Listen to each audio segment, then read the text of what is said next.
pocket. See, to give you an idea of what I do with my t-shirts, is I usually find something an old t-shirt that's either, or an old shirt that doesn't fit anymore. Sometimes I have baby clothes that you'll see somebody's giving away, or they're not that good, they've got holes in the back or something, and I'll design that to fit on my t-shirt. Like this one, I have no idea why I have this sexy little black blouse. This is a little tank top. This is too small for me, unless it used to be mine. I mean, I did wear a size 3 many years ago. I don't know, but I had this.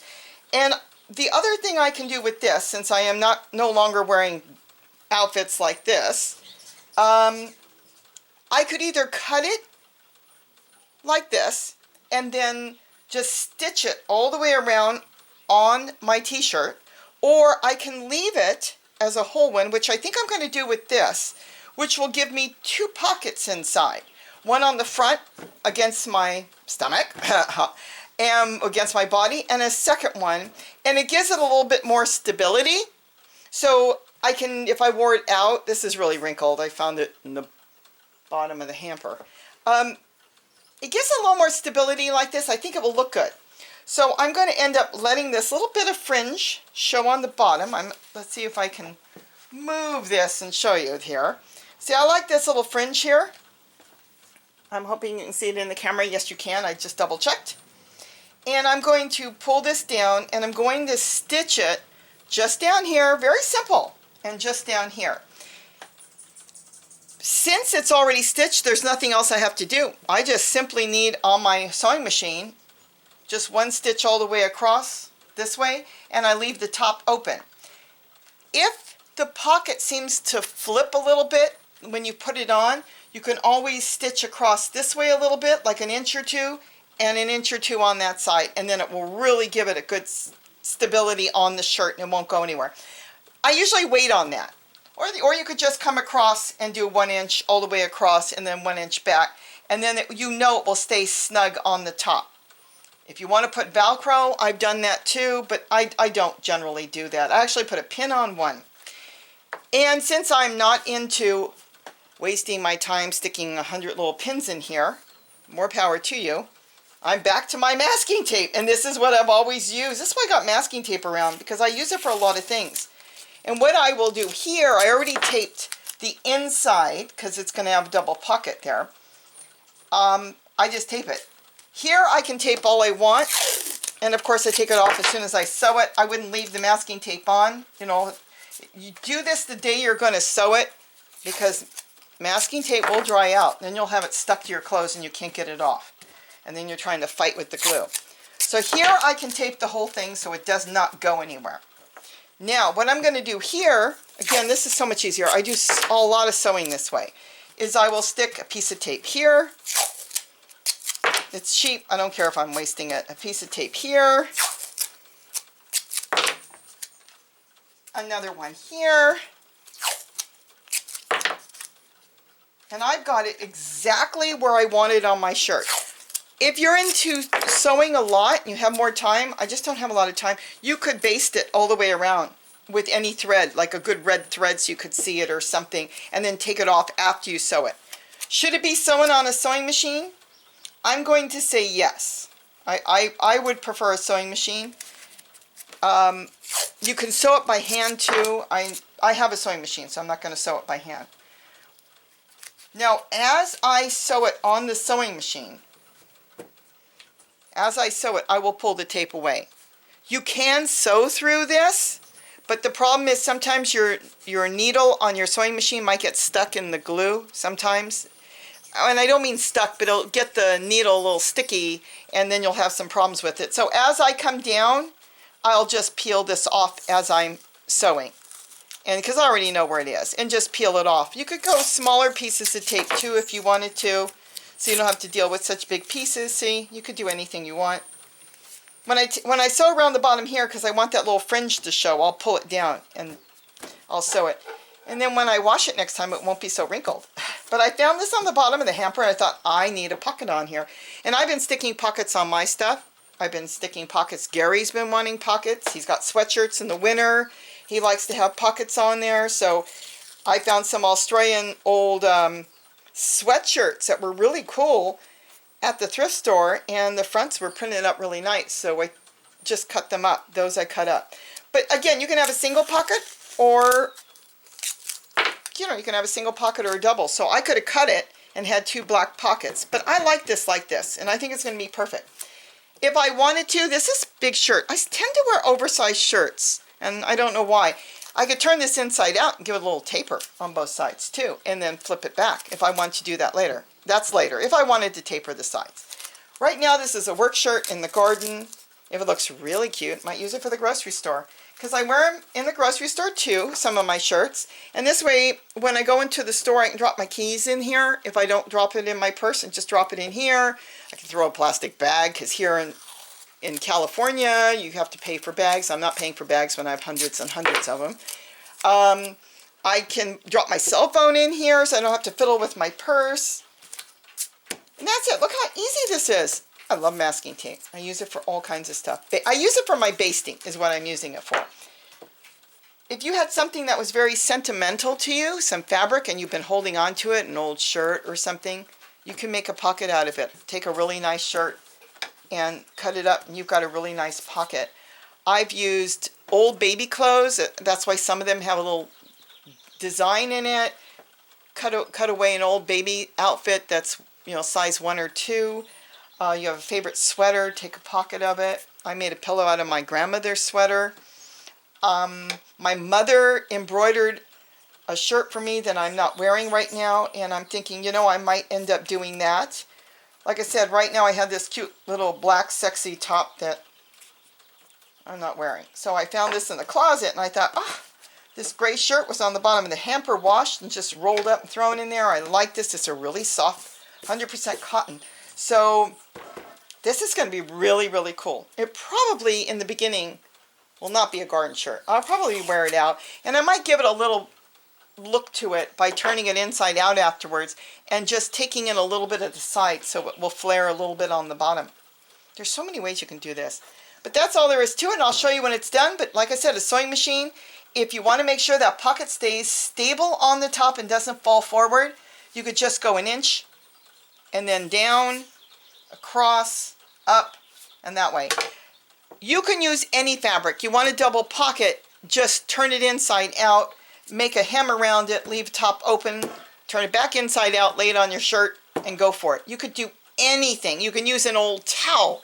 Look, I got a towel here. If I wanted to use a towel, I could make a pocket out of this. I could cut this, make a hem, and lay it on there and sew it. You can make pockets on shirts anywhere, and you can get some nice shirts at some of the dollar stores too.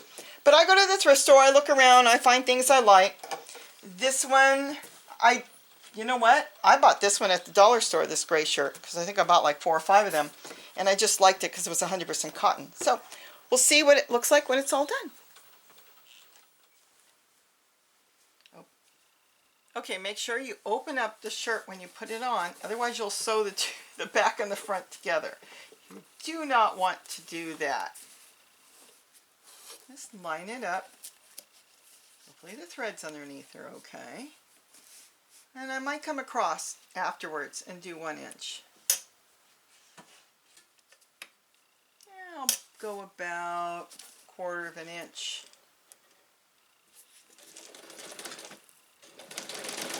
And I'll do a back stitch too. Okay. Now,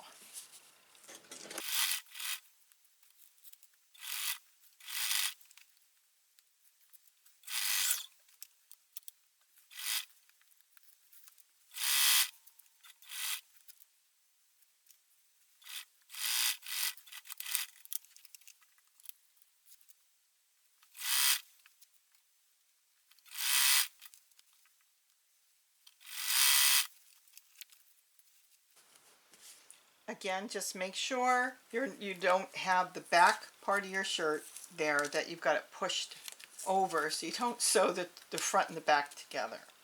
I'm still trying to get that little fringe just peeking out. I think it's cute. It's like a bustier or whatever they call it. I think the little fringe will look cute. If you were carrying heavy things in it, you could go back afterwards and do an extra stitch along the bottom. Like sometimes I used to carry my little dog in this when I go places. So you'd want it double secure, otherwise you don't need it.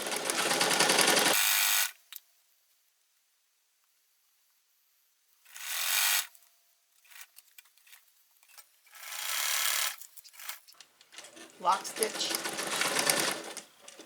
I think I will go across just a little bit right here since I'm here.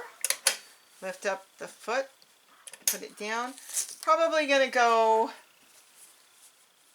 about an inch, inch and a half. Depending on you want to put big things in here, you know, then you won't want to close it up that much. Putting little things in, you can close it even more. Let me just double check. Okay.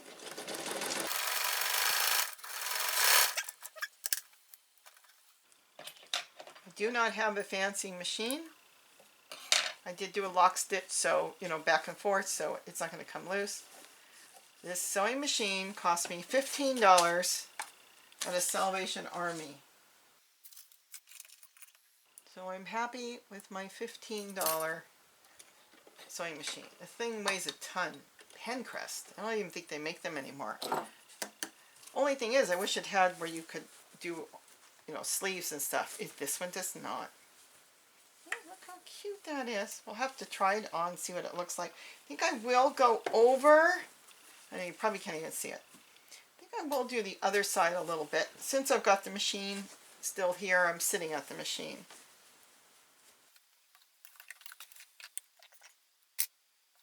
And that by just going across the top, make sure that the back of the shirt is nowhere to be found. Yeah. Otherwise you'll sew the back and the front together and you won't be getting in it. Did I ever do that? I just did this on something I was sewing. Go across and bring an inch, and then that will hold the pocket up. Sometimes, especially with this thing, I may have to permanently tie a knot here. Sometimes the pockets may drift a little bit. So if you do a little bit here, then it won't. It's kind of adds, it just holds it a little better.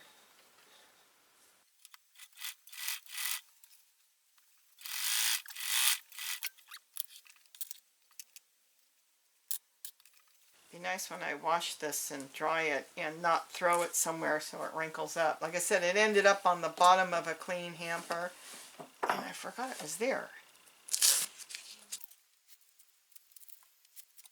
Oh, nice. Love masking tape. It's cheap. Holds everything.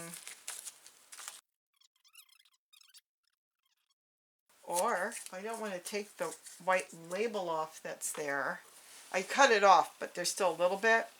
I could either go in there with a seam ripper and take it off, which I don't think I have one here. Yes, I do. Or I can just take a black Sharpie. That's another way of doing it. Just a black Sharpie and color it. Nobody's going to notice it. This is in case it shows. The last thing you want to do is cut a hole.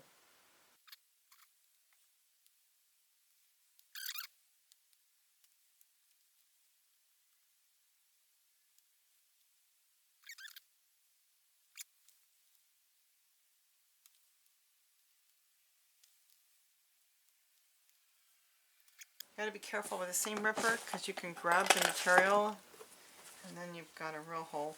I'll see what happens with this later.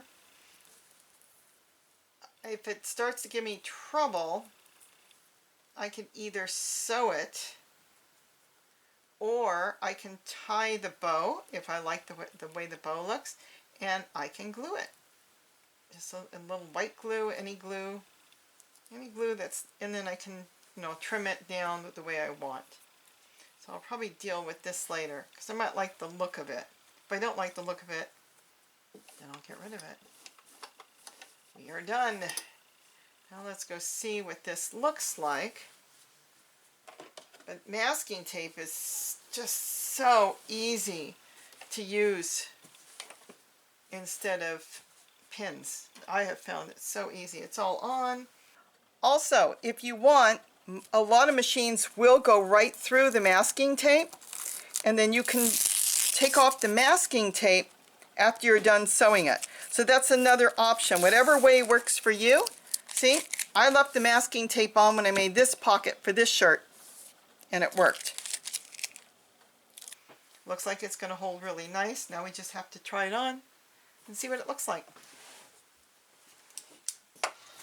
There it is. I've got the pocket there. And I've got green masking tape in here.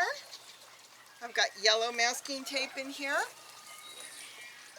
I've got a great big shears to work in the garden. Got some seeds in here. I've even got gloves. You can put all kinds of stuff in there. I can put my hat in there. You can make the pockets bigger, you can make them smaller. Whatever works for you, and you can do the same thing on sweatshirts too. So I hope I've given you some ideas. It's so easy to do. Find a shirt you like that's falling apart and it's got some cute design on it, make a pocket out of it.